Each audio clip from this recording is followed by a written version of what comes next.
तो मैं जो कह रहा हूं उसका मकसद आपको चोट पहुंचाना नहीं है। यह थोड़ा टेक्निकल है।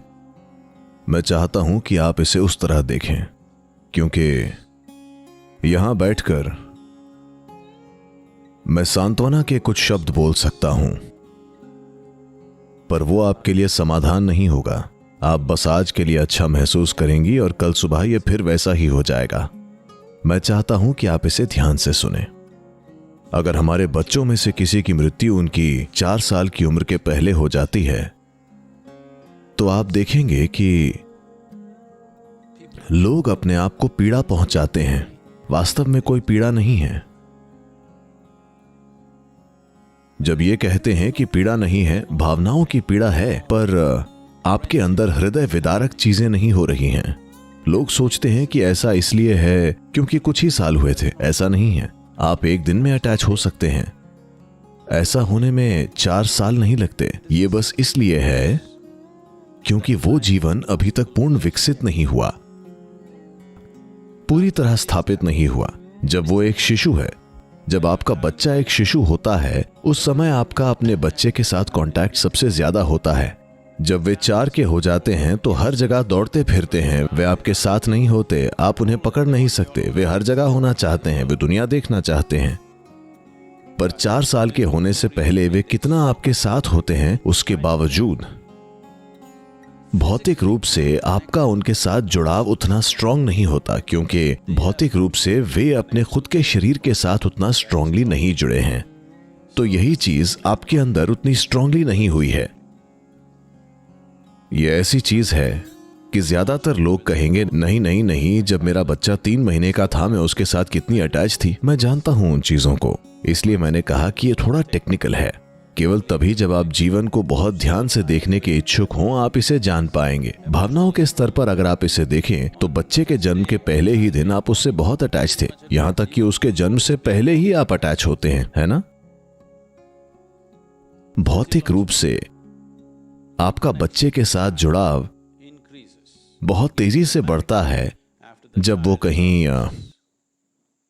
40 से 48 महीनों के बीच की उम्र को पार करता है। उस समय आपका बच्चे से भौतिक जुड़ाव कहीं ज्यादा गहरा होता है, और ये आपके शरीर में हो रहा है। आपके शरीर में कुछ हो रहा है जो ज्यादातर लोग समझ नहीं पाते। बच्चे की 4 साल की उम्र के पहले वे अपने साथ कुछ होता हुआ अनुभव करते हैं। आप जानते हैं, दूसरी चीजों में शामिल होने के कारण वे इस अनुभव को मिस कर देते हैं। नहीं तो उस समय कुछ क्लिक होता है, क्योंकि वो जीव और वो शरीर जुड़ गए जन्म से लगभग 40 से 48 महीनों बाद। जब वो जुड़ गए तब आप एक सहज स्थिति में आ जाते हैं, क्योंकि वो आपका एक हिस्सा बन गया है। आपको जागरूक होकर उसे नहीं पकड़ना है। एक प्राकृतिक जुड़ाव हो रहा है। अगर एक बच्चे की मृत्यु छोटे में हो जाती है 4 साल से पहले, तो वे निराश होंगे, भावनाओं के स्तर पर अशांत, पर शोकग्रस्त नहीं होंगे। यह समय की अवधि की वजह से बिल्कुल भी नहीं है। ऐसा बस इसलिए है क्योंकि वो जीव उस शरीर के साथ नहीं जुड़ा। और आपको यह समझना चाहिए कि आप बस शरीर देते हैं। आप एक जीव नहीं बना सकते। एक जीव का निर्माण इंसान के हाथों में नहीं है। आप बस एक शरीर देते हैं। आप शरीर प्राप्ति को आसान बनाते हैं। तो केवल तभी जब वो जीव वाकई उस शरीर से जुड़ता है जो आपका दिया हुआ है, आपके अंदर भी कुछ होता है और एक खास जगह बनाता है। वो आपके खुद के सिस्टम के अंदर एक खास जगह बनाता है।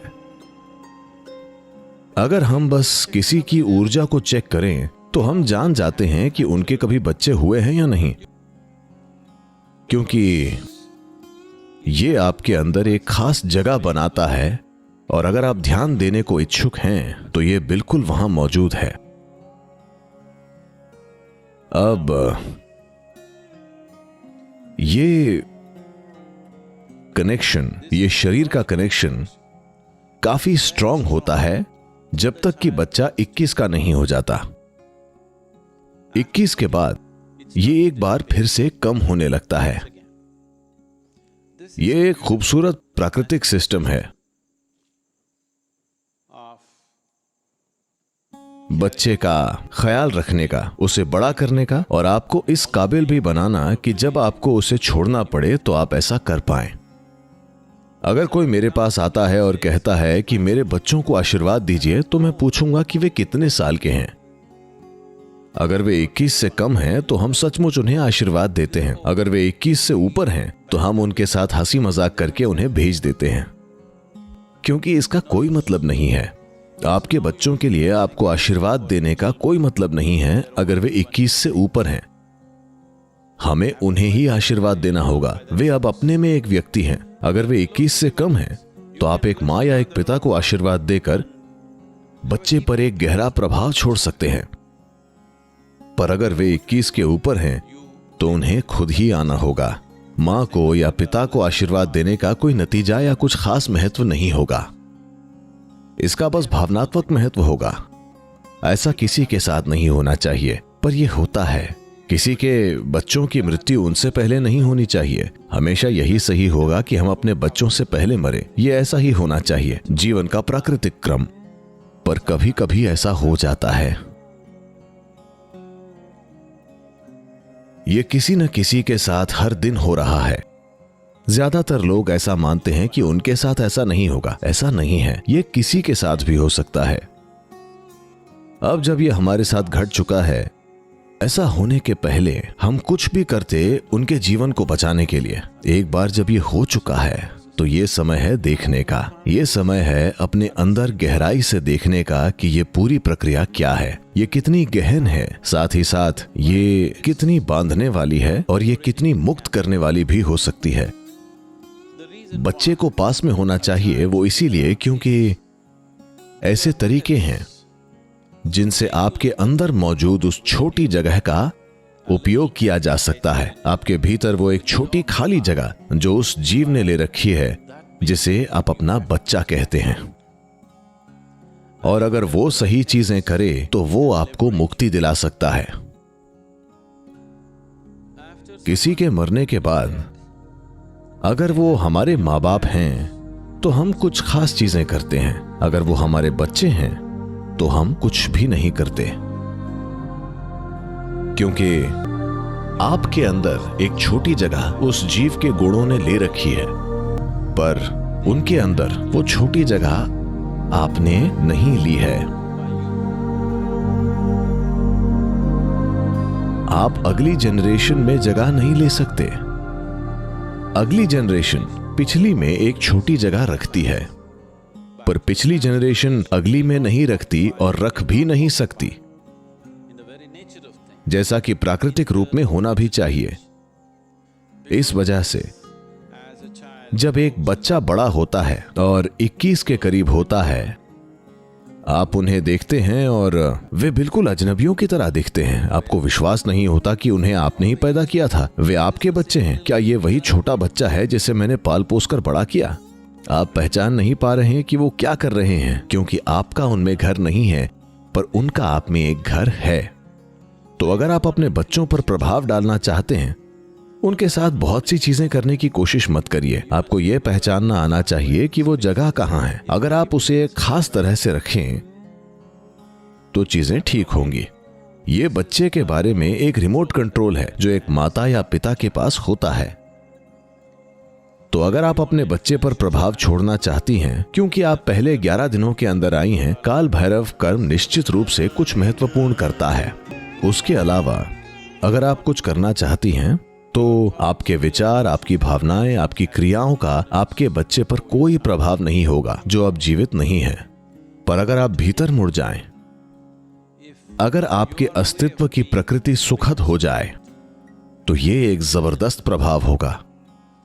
क्योंकि वो छोटी जगह अगर वो सुखमय हो गई तो वो जीव सुखदता का अनुभव करेगा। जब तक कि वो एक दूसरा शरीर नहीं पा लेता, तब तक आप उसे प्रभावित कर सकती हैं। एक बार उसने दूसरा शरीर ढूंढ लिया, फिर आपका उसके साथ करने के लिए कुछ भी नहीं है। अब कोई और कहेगा ये मेरा बच्चा है, और एक पूरा नया ड्रामा फिर से शुरू होगा। ये एक उचित चीज नहीं है किसी को बताने के लिए जिसने बस एक हफ्ते पहले अपना बच्चा खोया है। मैं माफी चाहता हूं, पर ये ऐसा ही है।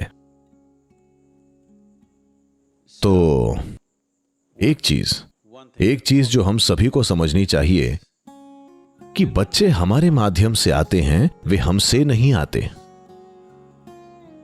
ये एक सौभाग्य है कि किसी ने आपके माध्यम से आना चुना, कि आप एक दूसरे जीवन के आने के लिए एक रास्ता बन सके। हम उसके स्वामी नहीं हैं, हम उस पर अधिकार नहीं जता सकते। ये बस हमसे होकर आया है। ये एक बड़ा सौभाग्य है। आपको उस सौभाग्य को संजो कर रखना चाहिए। और आपकी बेटी, जिस पल से उसका जन्म हुआ और किसी दुर्भाग्यपूर्ण वजह से जो भी हुआ, तब तक कितनी सारी तरह से, कितने सारे तरह से, जिसका एहसास किसी को शायद उस वक्त नहीं होता, पर अब जब आप पीछे मुड़कर देखें तो कितने सारे तरह से उसने आपके जीवन को संवारा है ना? आपको बस उसे संजो कर रखना है। और अगर आप उसको प्रभावित करना चाहती हैं तो आप इसे जितना हो सके उतना सुखद बनाइए। वही एकमात्र तरीका है आपका उसे प्रभावित करने का। अगर वो आपकी माँ होती तो आप उसे दूसरे तरीकों से, कर्मों, क्रियाओं और चीजों से प्रभावित कर सकती थी, पर अपने बच्चे के साथ आप वो नहीं कर सकती। केवल एक तरीका जिससे आप उस जीवन को सुखमय बना सकती हैं, वो इस जीव को पूरी तरह से सुखद बनाना है, क्योंकि वो एक छोटी जगह जो उस जीव ने ली थी, वो गुण और वो आयाम अब भी जुड़ा हुआ है जब तक कि वो एक दूसरा शरीर नहीं पा लेता। एक बार उसे दूसरा शरीर मिल गया तब ये चला जाएगा।